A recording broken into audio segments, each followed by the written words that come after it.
he said that the ban on communism and PKI must be lifted. I believe, if I read that right. And at the same time, Muslim organizations, including conservative forces in Indonesian society, should rectify.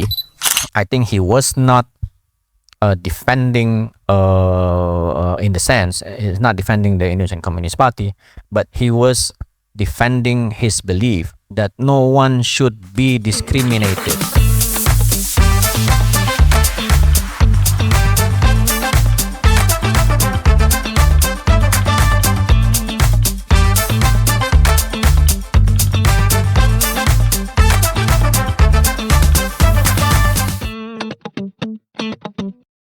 Well, we have so many questions. Okay, I would like to accommodate all question. Because of that, you should ask direct question, not comment. It's very short, yeah? Not comments, but question.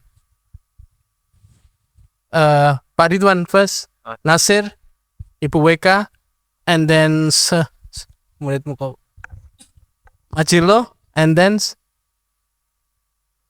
you will not. Okay, 4. Please, thank. Okay, thank you, Pak Shafiq. First of all, I would like to appreciate the publication of the book. I think it's very important, and maybe it can be one of the material readings for Islam Wasatiyah, yeah, that Pak Sapi teach every year. I considering the time limitation, I have just only one small questions. Yeah. We realize that the thinkings of Gus Dur and Cak Nur especially, they have some resistance from the, let's say, the Muslim conservative. Yeah. My question is thinking about the socio-political context, how far the relevance of the three of great thinkers, and then the resistance. Yeah? Do you think the resistance still the same? Maybe Pak Sapi, yeah? Pak Sapi. Do you think the resistance to mindset and thinking of Cak Nur and Gus is still the same with the emergence when they were alive, rather now, or and do you think is there any relevance for the current situation, the challenge? Yeah, I think this is from me, Pak Shafiq. Yeah, thank you. Assalamualaikum warahmatullah. Okay, our distinguished professors, thank you for the such an enlightenment session. Actually, my question is, it cannot be, directly. I have to make some comments in order to clarify it. So when our distinguished rector mentioned something about Indonesian Islam being an inspiration to the global world, that is fascinating, because every reasonable person will understand the uniqueness of Indonesian Islam. But if we look back at time, what is the reason behind Indonesian Islam being unique? It's because it's simple, according to my own understanding. It is because, like Professor Philip mentioned, Indonesia, so many versions of Islam came, so many people came, but the founding fathers of Indonesia, they understood those strategies, and they come up with Indonesian Islam, which is very contextualization in nature. So now when you said that Indonesian Islam, you want it to be inspiration to the global world, I can think of two things, which is, the first one is, does that implies that you are trying to portray the idea of the, turning back to the imaginary idea of the global Islamic world? That's one. And then the second thing is, if I agree personally that it is because of its cultural uniqueness that it promotes inclusivity and pluralism. So me, for instance, coming from far West Africa, my culture is different. The way I receive the Islam is different. So what made you think that Indonesian Islam will still serve as an inspiration for someone coming from far West Africa, having different culture, different route in which he accept Islam. I don't know whether my questions are clear. Thank you. Baik.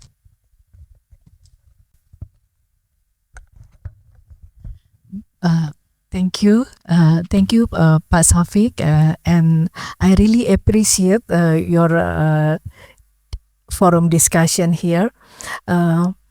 But we have responsibility to spread the idea of the three great thinkers, Buya Safi Ma'arif, Gus Dur, Cak Nur, to young generation, to Z generation, and then we should or we must approach them to know the ideas of the great thinkers. Perhaps we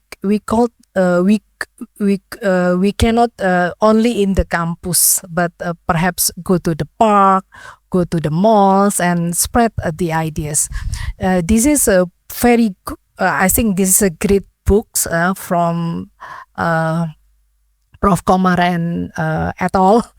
And then I think we have responsibility to spread the ideas, the thing of our great thinkers, Buya Safi Ma'arif, Gus Dur, and Cak Nur Holis. I think that all.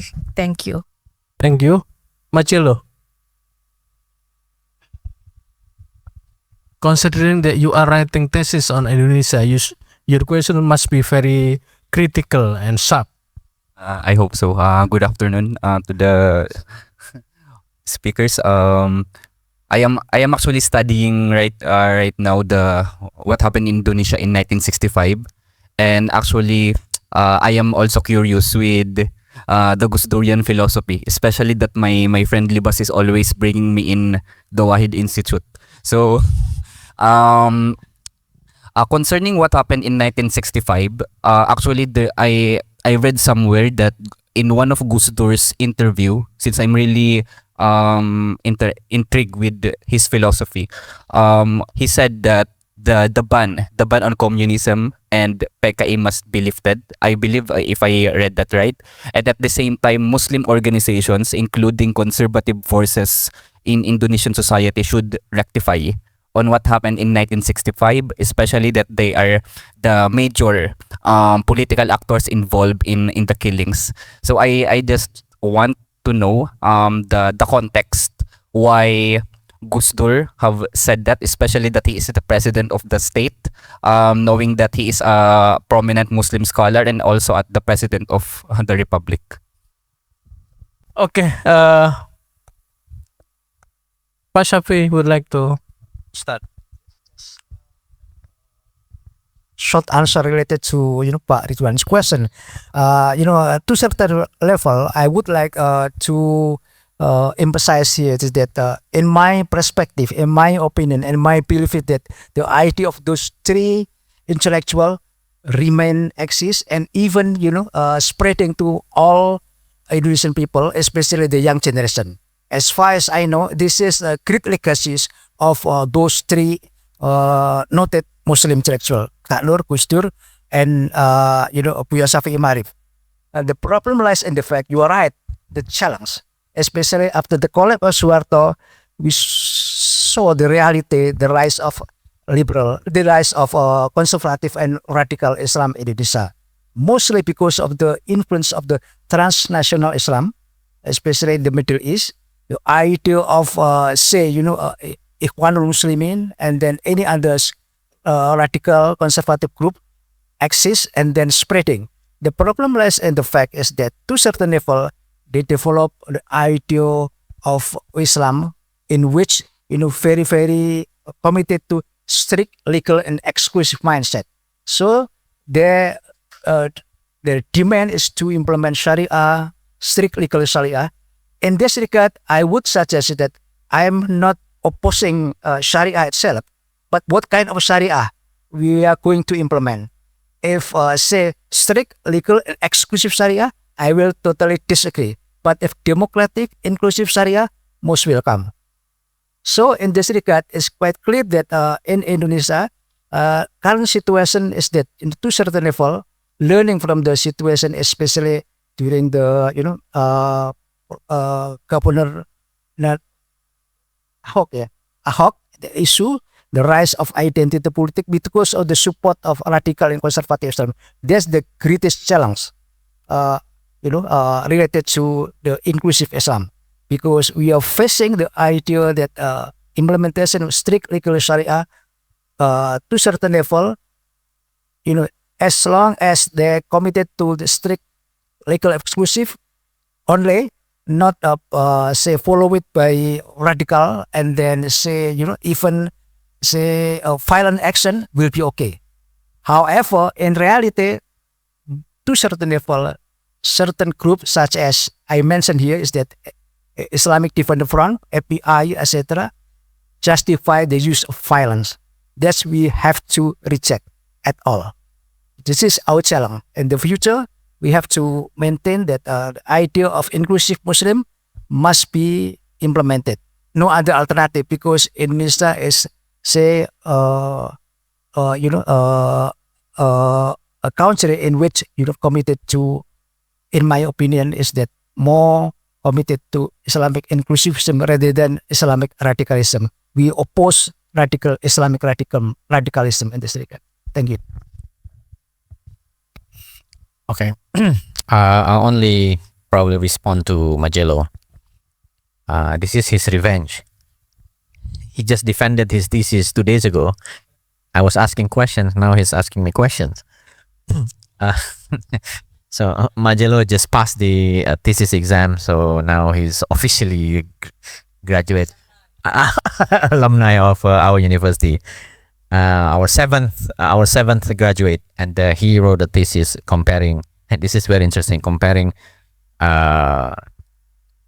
for Indonesians, probably this is controversial issue. Comparing the life of Indonesian Communist Party and the Philippines Communist Party, and then that's I could see the context of his question about 1965 and how Gus Dur reflected on the event of 1965. After that turmoil period when after the failed coup, and this is also a controversial term, failed coup, right, Magello, whether it's a coup or whatever happening between the Indonesian Communist Party and the army. But Gus Dur, then when he became president, he was making statement, right, that we should somehow rectify our stance on what happened in 1965. And I think it is consistent with his lifelong belief, right? Because what happened in 1965, sad killings happened, in the numbers that was so big numbers of people were killed and so on. And Gus Dur, I think he was not defending in the sense, he's not defending the Indonesian Communist Party, but he was defending his belief that no one should be discriminated against or no one should be executed because of their belief or religion or color of the skin or gender. So I think that is very consistent with his personality and with his interpretation of, again, if we are coming back about how Islam in Indonesia reflected by these three thinkers, is that no one should be executed because of their different interpretation and different belief. And that's, I think, what when Pak Rektor mentioned about the inspiration of Indonesian Islam is actually what we are trying to have here, is that conflicts, right, because of religion or ethnic and others, can be solved through peaceful means. If we have the belief that no one should be executed because of their different interpretation. And that's, I think, we are rather a little bit more luckier in Indonesia compared to different region where execution happens because of different interpretations of religion, of thinking and so on. So that's, I think, a very relevant and consistent with his thinking. And I think idiosyncratic factor play a very important role. I read somewhere interview with Gus Dur, or maybe somebody else narrated why Gus Dur had such a very strong belief. Gus Dur was studying not in the West, unlike Cak Nur in University of Chicago and Buya Safi Marif. For a short period of time, he studied at my university. He was doing his, I think, MA or PhD. He did not finish at NIU. He returned because his son passed away and so on, got various problems at home, so he could not finish the study at Northern Illinois University. But then he was very lucky to get another opportunity even to study at a better university, that is University of Chicago. But Gus Dur studied in Baghdad, right? If I'm not in Iraq. In Iraq, right? And I think I read the interview now. I forgot. Maybe Pak Shafiq can verify this. Gus Dur, every day he passed a field where he frequently saw political opponents of the regime at that time was executed because of their different belief of the regime. It affected him as a young man that then he made a promise to himself that whenever he had the opportunity, when he became leader, he would protect different opinion. And that, I think, the essence, even in the Islamic thinking, right? You cannot impose religion to other people and interpretation. So I think, Majelo, back to your question, it is very consistent with his lifelong belief that you should not be executed because of your thinking and belief. Pak Rector, maybe you will pick up the question from Nasir, whether the Indonesian Islam as inspiration of the world, it is also not only to the Western, but to, let's say, the rest of the world, what we call South.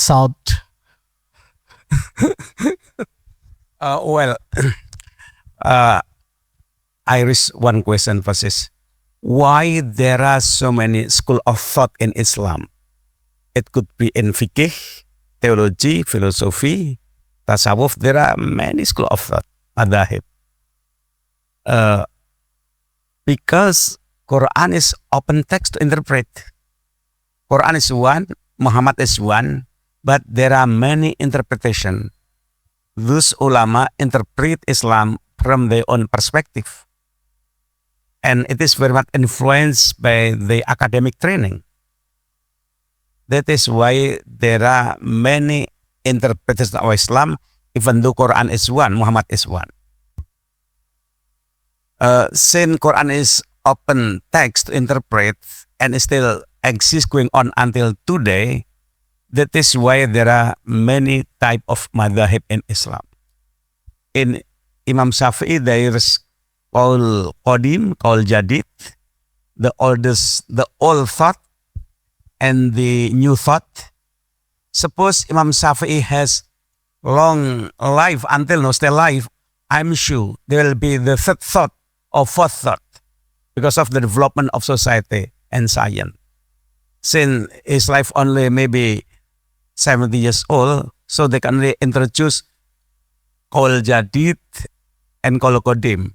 If we suppose live to 100,000 years, there will be the Qaul Ajdad, the newest thought, because of the dynamic of the social change. And it is, I think, very much accepted and understood by Indonesian Muslim as it is explained by Prof. Philip, because in Indonesia, well, just imagine, Indonesia is far away from Saudi Arabia. Even it is, well, interfered by India. But why Indonesia became the largest Muslim country in the world, even though it is far away from Saudi Arabia? It is a long discussion about that. But one among them, the reason is because Islam brought here by the trader, and trader has characteristic that is inclusive and well, like to uh, create a new friendship, and they want to have more friendship to for the sake of their trading. Therefore, Islam come to Indonesia not by the sword, but by trading, by negotiation, by friendship. And those trader and ulama come to Indonesia almost have tasawuf the background. Not theologian, not jurisprudence, but it is tasawuf. You know that in the tasawuf tradition, the people more inclusive than others, more tolerant. So in Indonesia, that it is the center of Hinduism and Buddhism. It is marked by the Borobudur temples, Prandaman temples. You can imagine that there were that Buddhists and Hindus spread all over Indonesia, but replaced by Islam. It is interesting to scrutinize why it's happened, but it takes time to discuss about that. And second one is this. What the question? I think it's enough.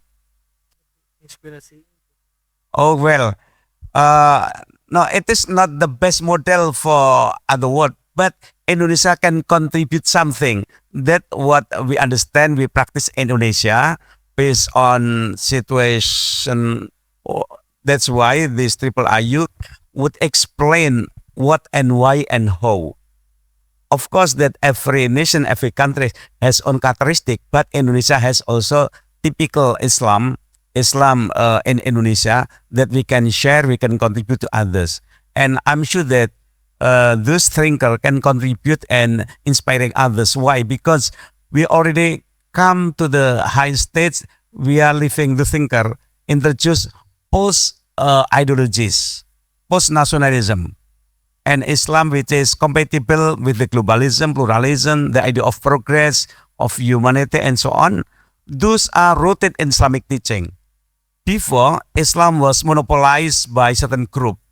So, whenever you are Muslim, you should follow, you should affiliate with political party, Islamic political party. But you know, the Islam much larger and higher than political party. And those three thinkers liberate Islam from those categories, from those hegemony of political party. So we in Indonesia, to be Muslim is more relaxed, more inclusive, but try to have a deeper understanding about Islam. So whenever you observe Indonesia, you will find many Muslim, they could be affiliated with many different political party in Indonesia. It's not happened before. But after this two thinker, that's going well. We enjoy being Muslim, and we secure being Muslim, and we get relaxed being Muslim without being threat by others. That I think one of the contribution of those three thinkers. Okay. The last but not least, question from Mbak Weka.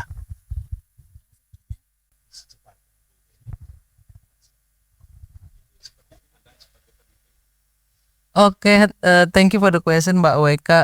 How to spread? I think we have a younger generation who can spread the new was it the Islamic, the inclusive and substantive Islam by using TikTok or the social media. I think they are better off rather than us. We only can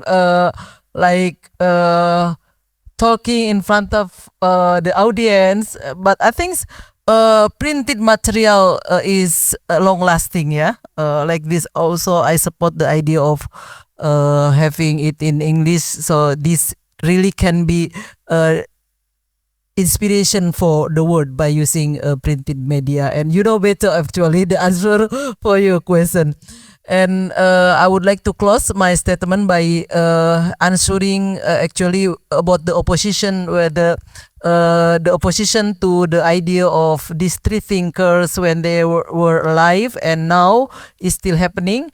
Well, I think Muslims are not monolithic, even though Islam is monolithic, because of the ways that we interpret the Quran is different. So I think Islamists cannot agree with the substantialists, and therefore we need to agree to disagree. Yeah. Thank you very much. Assalamualaikum.